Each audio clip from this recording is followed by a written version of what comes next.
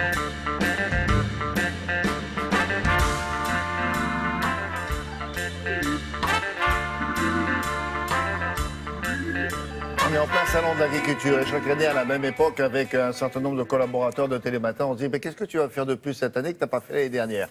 Ah, c'est une excellente question. Ouais, c'est compliqué toujours. On va s'intéresser à un produit qui a pris ses lettres de noblesse au fur et à mesure des années. Ce sont les céréales. Quelles variétés retrouve-t-on selon les époques aussi, mais selon les pays? Comment leur rôle et leur utilisation ont-ils évolué? On voit ça avec Frédéric, parce que c'est vrai qu'au salon de l'agriculture, il est question de ça aussi, Oui. mais pas seulement. Non, Voilà. il y a évidemment les animaux. Vous savez que cette année, il n'y a pas de volaille, hein, pour des raisons de grippe aviaire. Alors ça pose un gros problème pour les concours aussi, parce que c'est... Alors là, on parle céréales. Céréales, alors c'est vraiment ce qui est le plus cultivé dans le monde. 720 millions d'hectares sont cultivés dans le monde. Alors les céréales, c'est quoi? On pense tout de suite au blé. Le blé, l'avoine, le seigle, l'orge. Mais il y a aussi, n'oublions pas, le maïs, qui est la céréale la plus cultivée dans le monde, bien avant le blé. Et la troisième, on s'en doute, c'est le riz, qui, on pourrait le croire d'ailleurs que ce soit la plus cultivée, la plus Parce utilisée. qu'il y a le plus grand nombre de gens qui mangent du riz. Sans doute, oui. Ouais. Et puis en tout cas, dans ces pays asiatiques où il y a énormément de monde, une grande population, on pouvait le croire. Eh ben non. Eh ben non, finalement, il n'arrive qu'en troisième position.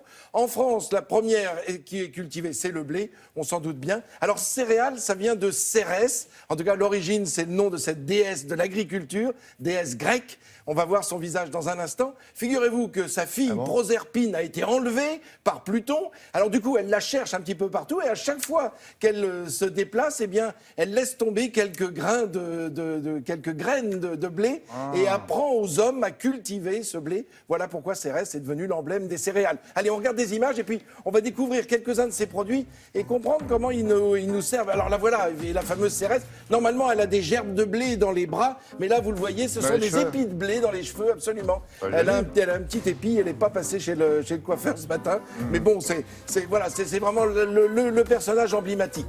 Donc le blé le plus cultivé, le blé, et pour cause, depuis le Moyen-Âge, ça nourrit nos ancêtres et nous aujourd'hui.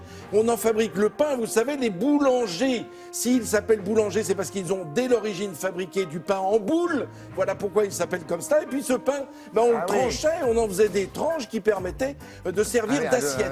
À l'origine, c'était pas des baguettes. Ah non, non, pas du tout. Ça n'existait pas. La baguette n'existait pas. C'est devenu par la suite. Mais donc, c'est vraiment l'origine du nom. Et puis, ces tranches de pain qu'on se partageait.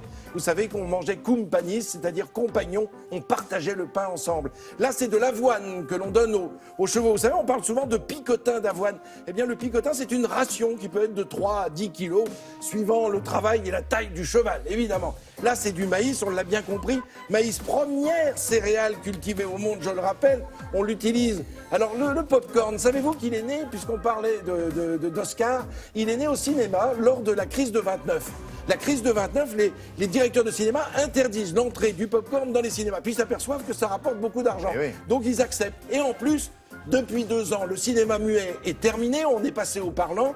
Donc avec les échanges verbaux et la musique, eh bien ça couvrait le bruit des mangeurs de popcorn. On a utilisé et autorisé le popcorn à partir de là.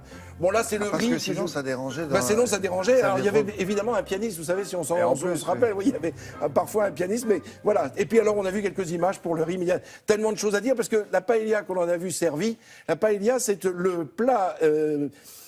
vraiment espagnol, le plat national espagnol depuis... Emblématique. Oui, mais depuis Franco, figurez-vous. Pourquoi? C'est Franco qui a décidé d'en faire le plat national. Un plat populaire. Non, Alors, populaire, pas cher à concevoir, puisqu'il y a du riz et puis des tomates. Et les couleurs, le rouge de la tomate et du poivron, le jaune du riz safrané. Comme le drapeau. Ce sont les couleurs du drapeau espagnol. Voilà pourquoi il est devenu le plat emblématique, paella, qui porte le nom d'ailleurs de la poêle. Hein. C'est la poêle qui fabrique, qui conçoit ce plat, qui a donné son nom au plat. C'est une incroyable histoire. Mais voilà, c'est ce qui fait... Alors, elle est née à Valence, dans la région de Valence, mais c'est devenu vraiment le plat national. Et le mot compagnon, ça vient du fait qu'un compagnon, c'est celui avec qui on partage le pain. Le pain, absolument. Companis. Companis, voilà, compagnon, copain, finalement, on en a fait copain. Vous avez retenu quoi encore? Le pain, c'était une boule. Boule, oh là. Il y en a qu'un qui suit. C'est vous, d'ailleurs. Bon, merci beaucoup. Merci, William.